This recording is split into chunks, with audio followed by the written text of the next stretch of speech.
ele recebeu uma influência muito grande de alguns autores que ele estava lendo naquele momento. Né? Ele lia muito. Né? Um dos autores que ele está lendo é um autor francês chamado Snider, Georges Snider, o outro se chama Suchodolski. Né? São dois autores que, entre outros que ele está lendo, e que estão fazendo esse mesmo, esse mesmo processo. Obviamente tem alguns elementos de originalidade nele, não só vendo, mas na verdade essa tese de que a pedagogia nova, as pedagogias não diretivas não tem efetivamente um caráter revolucionário, tá? Isso não é a tese dele, né? Para ser bem justo. Bom, mas o pessoal ficou mordido, né? Então, a pedagogia tradicional, ela teve um caráter revolucionário, porque ela corresponde historicamente ao período da Revolução Burguesa. Se a gente forçar um pouco, né, vai perceber que esse é o período de emergência da chamada pedagogia tradicional. É um período, um momento sintético na história, um momento sintético esse, que não é outra coisa senão a consolidação da Revolução Burguesa. Né? Uma revolução que durou mais ou menos seis séculos. Né, que se consolida, portanto, no meados do século XIX. Normalmente você não tem uma previsão muito exata de quanto tempo leva, né? Porque você tem que, é o que a Vera também estava falando, às vezes a pessoa se empolga, ela acaba de trazer informações novas, você deixa ela falar. Tá fugindo do teu assunto principal? Tá, mas você deixa ela falar, pode ser que mais pra frente você vai usar essas informações. Né? O seu formato mais tradicional é entrevista aberta, em profundidade, ou etnológica, sem categorias ou roteiros pré-estabelecidos, né? Você pode ter um roteiro de pontos que você quer abordar e isso depende do teu objetivo de pesquisa, né? Agora, não é aquele formulário, não é forma de formulário, forma de questionário, né?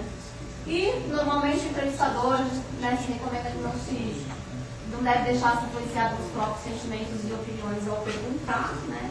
E nem responder as perguntas dos sujeitos, por exemplo. Aí, não é exatamente o que a Jorge estava falando, mas me lembra um pouco essa coisa de que se você está fazendo uma entrevista e o teu entrevistado começa a te perguntar coisas, né? Ele começa a te perguntar, você faz o quê? Então, ele vira o teu entrevistador em vez de você ser o entrevistador. Né? Aí é uma situação também delicada. O que você faz? Você pode responder para ele as perguntas? Você não pode? Você deve, não deve responder? Será que você responder para ele as perguntas atrapalha o resto da entrevista que você vai fazer com ele? Na pergunta, de uma outra forma, mas não muito diferente. Né? Mas como trata-se de uma entrevista aberta, você pode conversar, é o diálogo e tal. Agora, se ele perguntar para você, se ele perguntar, e você, o que você acha disso?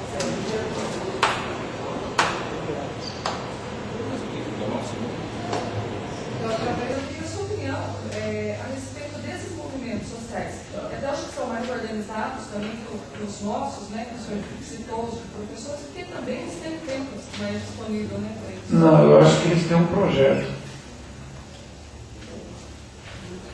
Eu não sei se chegou aqui em Marília um filme que chama Dia de Festa. Ouviram falar desse filme? Esse filme é um documentário sobre o movimento sem teto em São Paulo. Posso dar uma ressalva? Eu citei isso no primeiro dia, acho que você deve estar lembrado, não sei. Mas eu estou perguntando. Não, porque não tenho propriedade. Eu tenho apenas uma casa. Eu tenho uma casa invadida por um sem teto. Então. Isso é revoltante. Com certeza. Eu diria assim,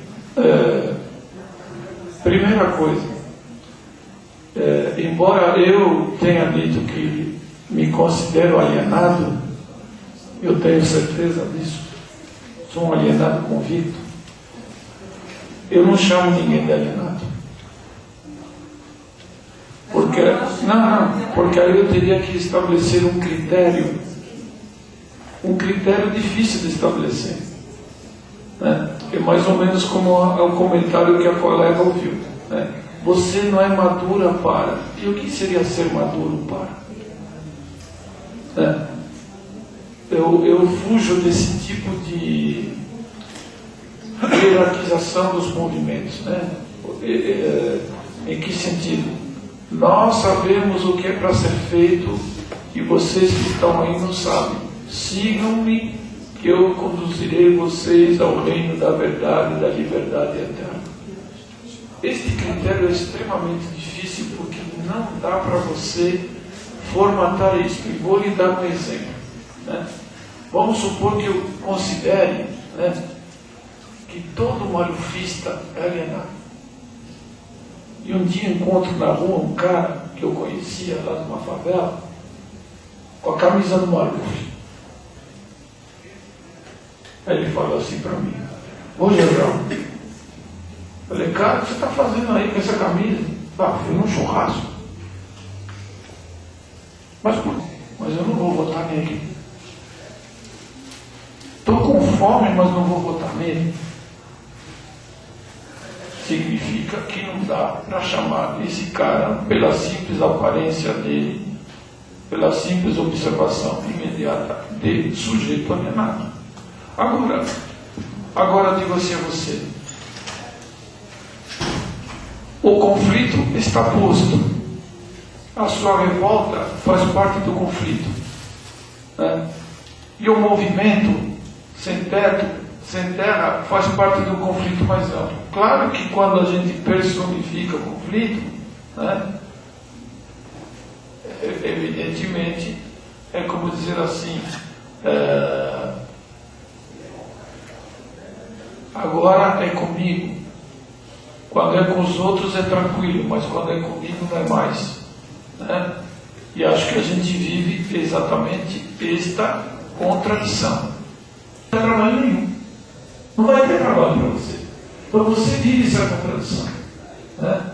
Então, no caso, digo assim a você, tirando você, mas eu não posso tirar.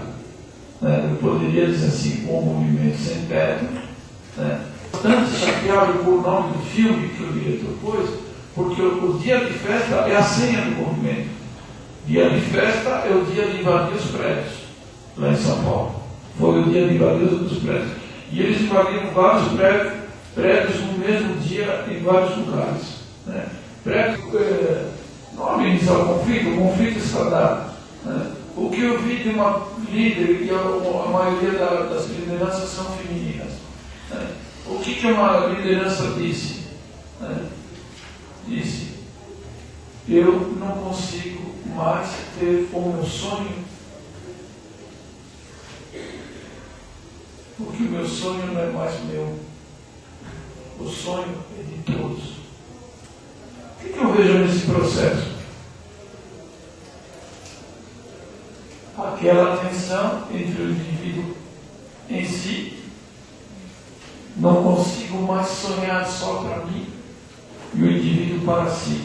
Agora eu quero sonhar com você a possibilidade de termos um lugar para morar. Né? E nesse ponto, não dá para dizer, olha, você está certa e o movimento está errado, o movimento está errado e você está certa, porque tanto o seu conflito como o conflito do movimento, como você, eles têm uma raiz muito mais profunda, né, que é uma sociedade produzida com base na desigualdade, na fome, na miséria.